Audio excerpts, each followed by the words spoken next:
All right, 97.7 Outlaw Radio FM listeners, we are live in full effect right here, right now with Seattle, Washington's own hip-hop legend. We got E-Dawg live on the line. How are you doing this evening? What up, what up, what up? Same old soup, just reheated. Hey, man, you already know what to do, but I know you're a busy guy, man, so I'm going to jump right into this, man. But I want to take you back to the beginning of your career. Like, what actually sparked the legendary career of E-Dawg?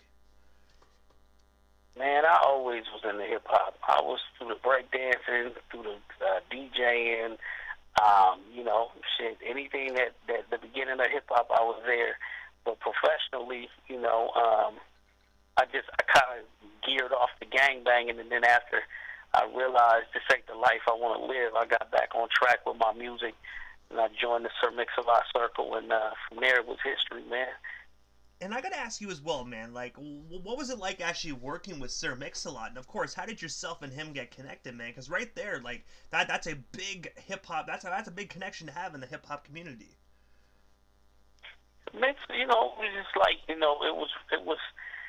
was like everybody else, man. Everybody was doing the same thing, you know what I'm saying, in the community we grew up in. He's from the Rainier District, Rainier Valley area. I'm from the Rainier Valley area. I started out going to his little parties he was throwing as a DJ at the Rainier Vista, then the Boys Club, the Rotary Boys Club, just like everybody else. But I was way younger than him, so I would, show up at some of the parties and couldn't get in, but I'd be outside or something like that. And I was a fan before a friend. I tell everybody that, I was a fan, and I'm sure a lot of people my age was in a Mix-a-Lot in the Rainier Valley. So kind of sometimes I would frequently come to his crib or something and have a little short conversation or something like that. So it kind of bled into a natural relationship first, and then when I got a little older, he invited me into the group. So then we got a little professional with it. He's a hard-working dude, a studio rat even to this day. Mix is a studio rat. He stay in the studio. I don't know what he would do without a studio. So me and him, we like different shit. We like different flows. We like different things. So we kind of hit it off a lot with just trying to create something different, which he's known for that. So it was a good time working with Mix, man. And also, I read as well via Discogs, and I do know that's kind of like Wikipedia, where anybody can edit their own information and whatnot, but if it's true, I actually read that you actually did some writing and arrangement on Sir Mix-a-Lot's Baby Got Back single on the song You Can't Slip. I was wondering, man, if so, what was it like actually just writing on Sir Mix-a-Lot's tracks? Well, this is the crazy part about that is soon as he invited me in the group, that was my first song introduction to the music industry. Like, that was my first song that was on wax. I mean, and for the young cats out there that don't know, wax means no different than, that was my first track put out professionally on wax. Mix invited me to do a song called You Can't Slip. I wrote my verse, he wrote his verse. He already had the hook. We went in the studio, knocked it out. I didn't even know the song was going to be on the flip side of Baby Got Back. He was just saying, yo, you want to do this song? I showed up and did my part, and then, about a week later, they told me it was going to be on the flip side of the Baby Got Back maxi single. So it was a big plus. I think if it was today that happened, I would have been more excited. But back then, I was excited that it was wax, but at the same time, I didn't really know the impact it would have being on that single. We didn't know Baby Got Back was going to be as successful as it was, so it was a plus. And so it was cool working with Mix on that, man. That was some excitement in my life, some history that I still hold on to. And one last question I have pertaining to the Sir Mix-a-Lot time there. I actually read as well that yourself and Mix-a-Lot actually did the original lead track for Jackie Chan's Rumble in the Bronx soundtrack. I have to ask you, what was that experience like working on that project? And did you guys actually get invited to the set of that movie as well? So this is the deal with that. That actually we did the song, but we actually was late getting it in. So it never happened. So if you go back in history and you see the Rumble of the Bronx soundtrack or the lead song, we didn't get the song done in time, so they used Warren G and Adina Howard. What's Love Got to Do with It? That had nothing to do with the movie, but the people that put the movie together, they needed that signature song immediately, and they didn't get it in time, so they had to move on, and they had to get a song from Warren G and Adina Howard, so we kind of missed that. But we had did a song, we had did an original track to the movie called Let's Get Ready to Rumble, and me and Mix traded off on the song, and I created the hook and things like that. But yeah, we never really got it in the movie because we was lagging on getting it done to completion. We actually had it done, but there were some things they wanted to be removed from the lyrics because Jackie Chan is about hand-to-hand combat, and in one of the verses we discussed some weapons. So they really wanted those weapons removed out of the verses. Well, Mix was so busy working on a whole bunch of stuff because that was like the height of his career. That's when Baby Got Back was #1 in the country and all these. So he didn't have time, you know, to stop from doing something else and keep going back to this song. So we missed the calling on that one, but we did create we did create the song. And also as well, man, in 1993, you actually dropped a single, Drop Top, featuring Filthy Rich. I was wondering, man, how did yourself and Filthy Rich actually get connected? And is that song still circulating around the internet for our listeners to check it out if they haven't already done so today? Drop Top is available right now from 1993, plus the remix I did with tons of Northwest artists on it. We did a remix and a video, so go check those out. The original one is called Drop Top, and then the remix is called Drop Top, the remix. So it came about is I knew this kid that lived in a complex, like down the street from mine, and he would always, like, I don't know how we hooked up, but he would tell me that he had a friend in California that rapped, and I'll be like, he wanted me to check him out, so I'll be like, yeah, man, anytime he come up here, let me check him out. So he brought this cat up named Rich, which was Filthy Rich back then, and I heard him spit, and the first thing stood out to me was his voice. So I was like, this dude's voice is crazy. So I told dude, I said, look, if you come back out here, maybe we can do something. And maybe like he went back to Cali, maybe 2 weeks later he called me, and he came back to town, he came and stayed with me. And then we went up to Mix's house and just start recording. It wasn't a plan. Like, we didn't have a plan to make a single. We didn't have a plan to make an album. We just was going into the studio. So we hit Eugenius up, the producer, and was like, yo, you got some beats? Let's meet up at Mix's house. We listened to some tracks. We came up with 2 tracks. We came up with Drop Top, and we came up with Little Oaks. We recorded them. Then Mix's manager, Ricardo Frazier, he heard the songs and had a brilliant idea to put out a compilation called Seattle the Dark Side and use Drop Top as the lead single to push the album. So then he put it past Rick Rubin, if you know anything about Rick Rubin from Def Jam, but he had started his own label and signed Mix. Rick Rubin liked the song and wanted to put it out also, so Rick Rubin was the executive producer along with Mix-a-Lot, and they put the song out. And as far as the West Coast, it was a good deal at that time. It was a summertime jam. People picked it up. All the radio stations added it. We did good numbers on BET, MTV, the box. But the summer was ending, so the single was kind of late getting out there. It could have did more numbers, but because the summertime was sinking away, people was moving on to like a different sound.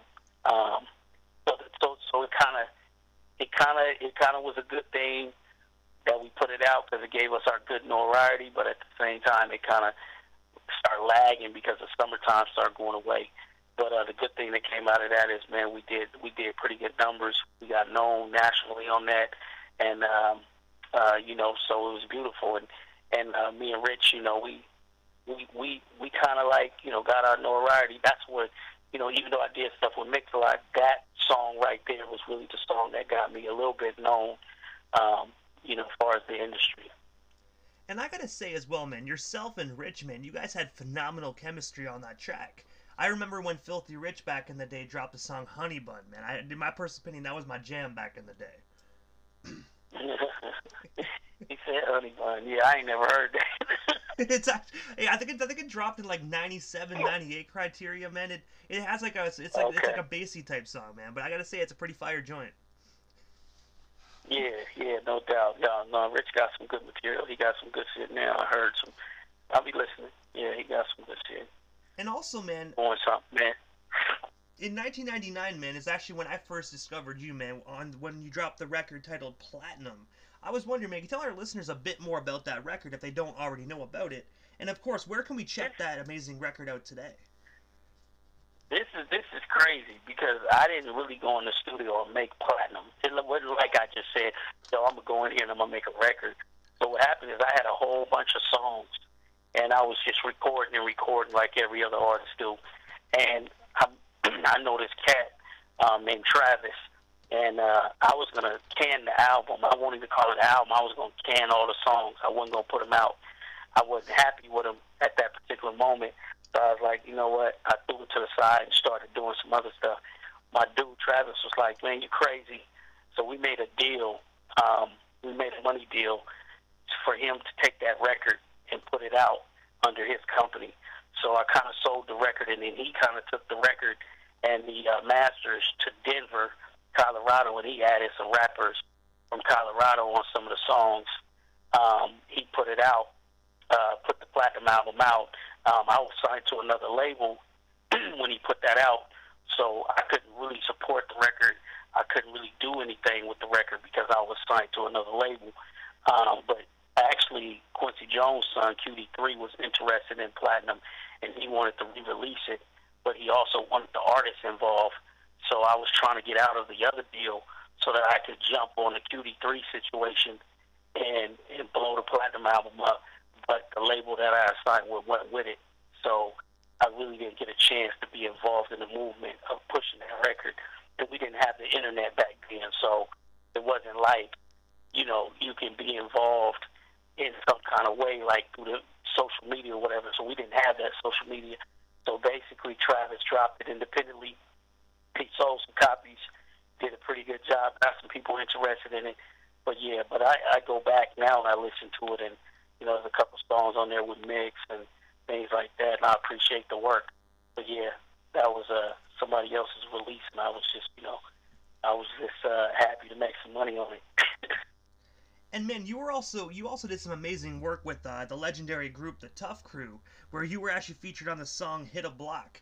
I gotta ask you, man, how did yourself and the Tough Crew get connected? And of course, what was it like working with that phenomenal group? So see, here's the issue right here. So you know how you got a name, right? And you say, yo, I'm E-Dawg. Well, back in the 90s, when you E-Dawg, you E-Dawg. Like, there wasn't no people, like, there wasn't people going, oh, I'm just going to take this name without looking it up and making sure that there ain't another E-Dawg out there. That's the era I come from, right? So now you got all these E-Dawgs popping up, and then you got them crossing my work on social media or on Google and stuff like that. So I don't even know who the Tough Crew is. I ain't never did no work with them. That's somebody that's called E-Dawg, somebody else that's called E-Dawg. I've seen a couple of them out there, and I've seen my work cross with other people's work. But yeah, I can't even tell you who the Tough Crew is. Oh damn, okay, because like I saw that on like Spotify. It says like featured on when I went on your page on the PC, and I was like, oh damn, I was like Seattle all the way to the East Coast, man. That's a big jump, especially for those days. That's why I knew I had to bring it up, but it didn't seem right to me at first. Yeah, it's crazy how these times are because a lot of people, they don't, you know, everything is a go now. You know, it don't matter if you sound the same. It don't matter if you use the same style, the same beat. There's no stipulations in this game no more. Like if this was in the 90s, I'll be putting a cease and desist on the artist that's trying to use the name. But at this point, I mean, the internet made it like available for anybody to kind of do what they want to do now. And it just be wasting your time trying to hit everybody, telling them that's not you and that need to be pulled down. You know what I mean? So I'm just stuck with it. And also, man, you were actually the host for E-Ways Radio. I was wondering if you could tell our listeners a bit more about that radio program. And of course, how can we tap in?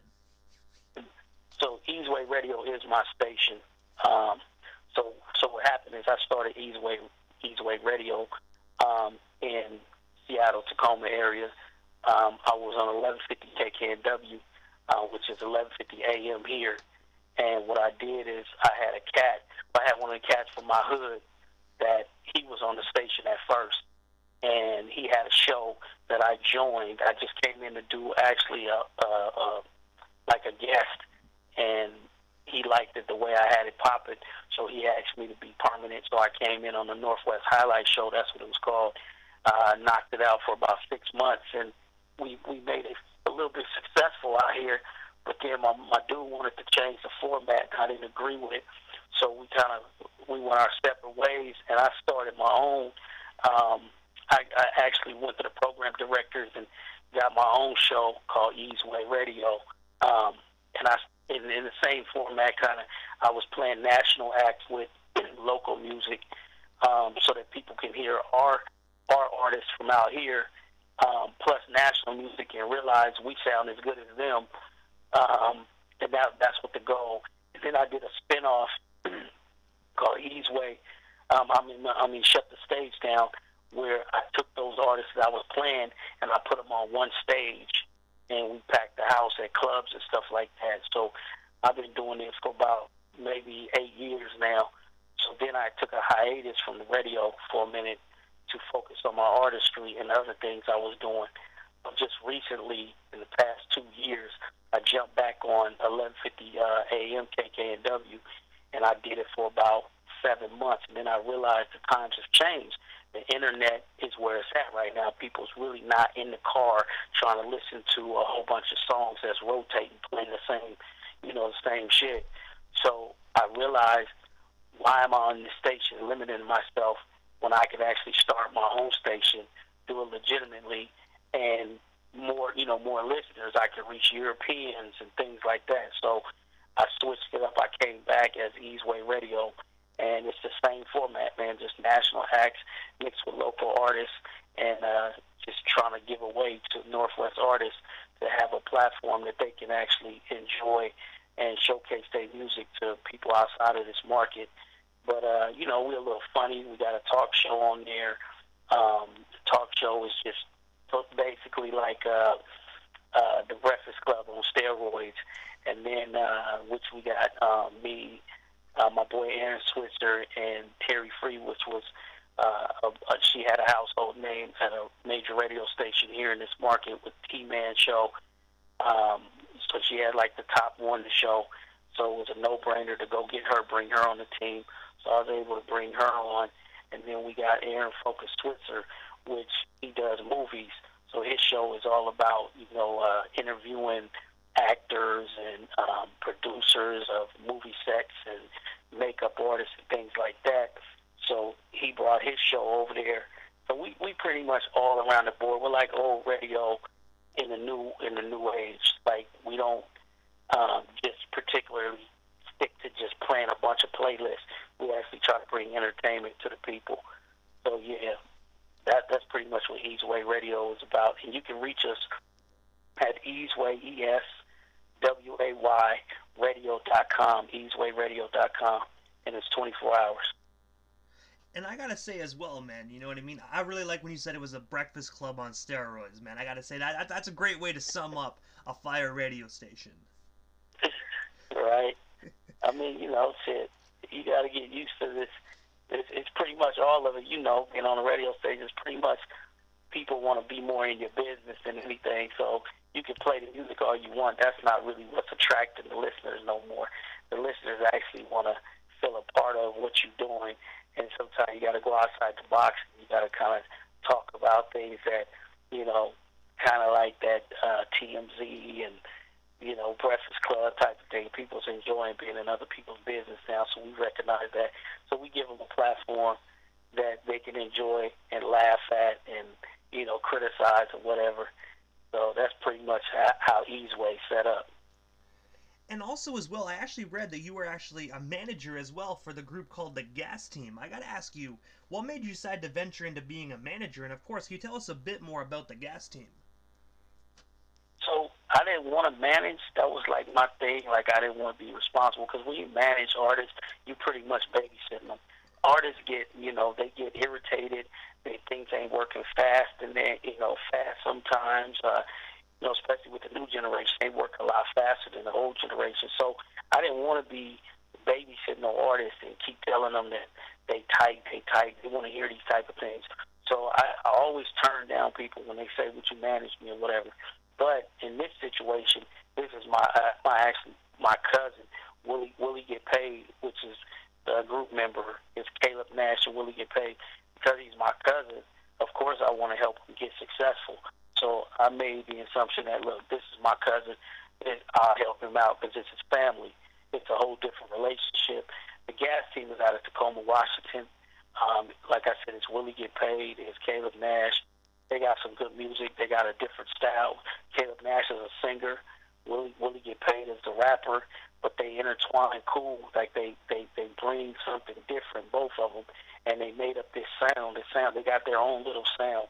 So we put their single out last year in their video, and we pushed it through college radio. Shouts out to Nasty Ness from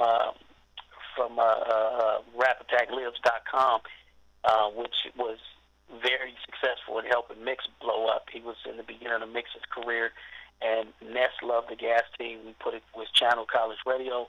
They went all the way up to #1 on the charts in college radio, and on a few urban charts. So they've been getting a little, bigger, a lot of notoriety. They work hard. They already got 2 albums sitting in the studio right now, ready to release 2 more albums, and their first album just came out. So, I like working with people that just don't sit back and they feel, because I had a little history, that I can make it happen for them. Gas team is actually working. They actually keep going to the studio. They actually push themselves online. They work hard at their craft. So it's a no-brainer. It's sort of like I'm managing, but I'm just there to make sure they take the right steps and don't take no steps off the curve and get, and get kind of fucked over. So, yeah, the gas team, man, check them out. They on YouTube. The video is called Angel. It's kind of a little different sound. It's gangster, but at the same time, women love it too. And also, man, this year in 2021, you actually dropped one of your newest singles titled Clap. I was wondering if you tell our listeners a bit more about that single, and of course, where can we actually buy or stream ourselves a copy today? Clap is over all platforms right now, so just go put in E-Dawg, E-DAWG, and then put in Clap. It should pop up. It's all over Tidal, all over Apple, all over whatever your device holds. Go check it out. It's called Clap. So it's crazy, man. I was sitting at home because I record myself, and I got this beat, and the first person I thought of was Mix. So I hit Mix, and I was like, "Yo, man, I think I have a hit for you." And everybody has a hit, right? We all feel like when we make a song, it's a hit. And I was like, he was like, "Okay." And I said, "What email you want me to send it to?" And then I produced the hook. I did the hook and I sent it to him. Well, he didn't hit back. Like, he didn't say anything. And I was like, oh, he's not going to say nothing. I know this is a hit, so I'm not going to sit up and feel like, he's dissing it or whatever. So then I gave him like 24 hours and he didn't hit me back. So then I just went on and did the 3 verses or the 2 verses and created the hook and put it out myself. You know what I mean? So, yeah, that's how that song came about. Like, I was thinking of Mix when I wrote it. That's probably why it's talking about butts. So if you listen to it, and I got a reference in there, like Cosmo says, you're fat. Well, I ain't down with that. I used that reference in one of the verses. So, yeah, man, y'all go out and get Clap by E-Dawg, E-DAWG. Give it some love. If you're streaming it, that's cool. If you're buying it, that's cool. It don't matter. It all counts. I just wanted to get it into people's ears. And I want to let you know that directly after this interview, I'm actually going to be placing Clap into the radio station's rotation and giving that some Canadian airplay. So people that are listening that haven't actually heard this song, they're going to be hearing it coming up. And if you like it, make sure you purchase yourself a copy. There you go. I like that. Nothing like that. And I gotta ask you, E-Dawg, what is next for you, man? Like, I know you have such a long, lengthy career within the music industry, so I know we didn't touch base on everything this evening, but, like, is there anything I missed, anything else you still want to talk about or promote while we still have you here live on the Canadian airwaves?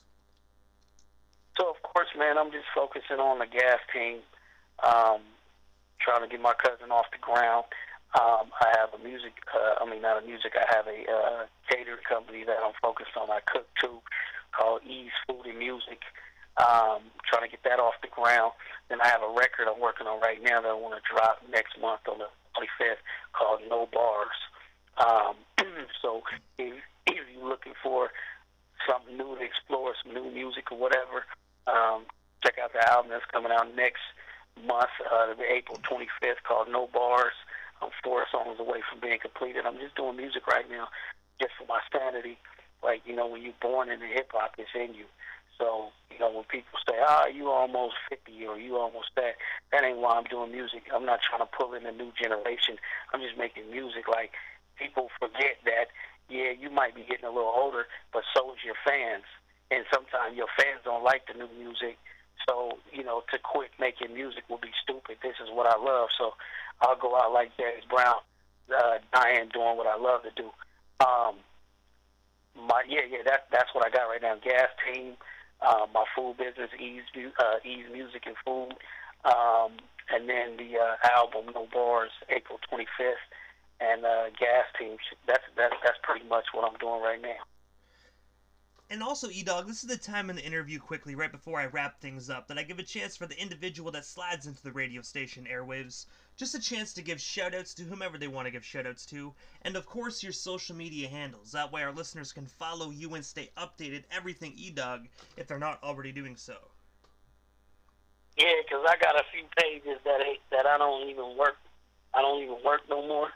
But as far as my Facebook is Terrell Johnson, which is, you know how Facebook is. They got a little funny style with the hip names. So you can hit me at Terrell and Johnson. You should know how to spell Johnson. That's my main social media that I'm always on. And then if you want to catch me on the IG tip, then you can hit me on my IG, and that's E-Dawg 206. What else do I got out there? Pretty much those are the channels that you can really get me at. And everything else is just it's E's Way, ESWAY. So whatever you go to, there's always going to be somewhere where you can find me through the E's Way channel. Actually, my IG is the real E-Dawg. So you can give me an E-Dawg 206 too, but the real E-Dawg, the Twitter is E-Dawg 206. Pretty much you can find me because I kind of keep it, you know, close. It's either E's Way or E-Dawg, E-DAWG. And I gotta say, first and foremost, E-Dawg. Shout out. Oh, sorry about that. Yeah, shout out gas team. Shout out everybody making music and loving life and staying away from COVID. Most definitely. I gotta say, man, I hope you're staying well down on your end with COVID-19 going on as well, man. It's crazy, man. It lets up and then it gets even stronger again, man. So hopefully we can get back to our normal lives here soon. Yes, sir. What's up with Canada? Did they get it bad? I ain't heard about no Canada news reports. Like we got it bad. Like we already went through 2 lockdowns. They're in a way, it's kind of the way it's looking right now in my area. We're probably going into a 3rd lockdown because once everything opens back up, people flood it, right? So it's pretty much a touch and go here in Canada. We have a lot of cases, but we have a lot of deaths as well. It really just depends on the area. But I'm in a very, like, a hick area, so it's mainly trees. So you can't really get COVID around the trees. Yeah. All right. But I gotta say, E-Dawg, thank you so much, man, for just taking a little bit of time, and coming on the radio station this evening, man. It was an honor and most definitely a privilege, man. And hopefully down the line we can make this happen again. But for now, have yourself a wonderful night. You too, man. Appreciate you.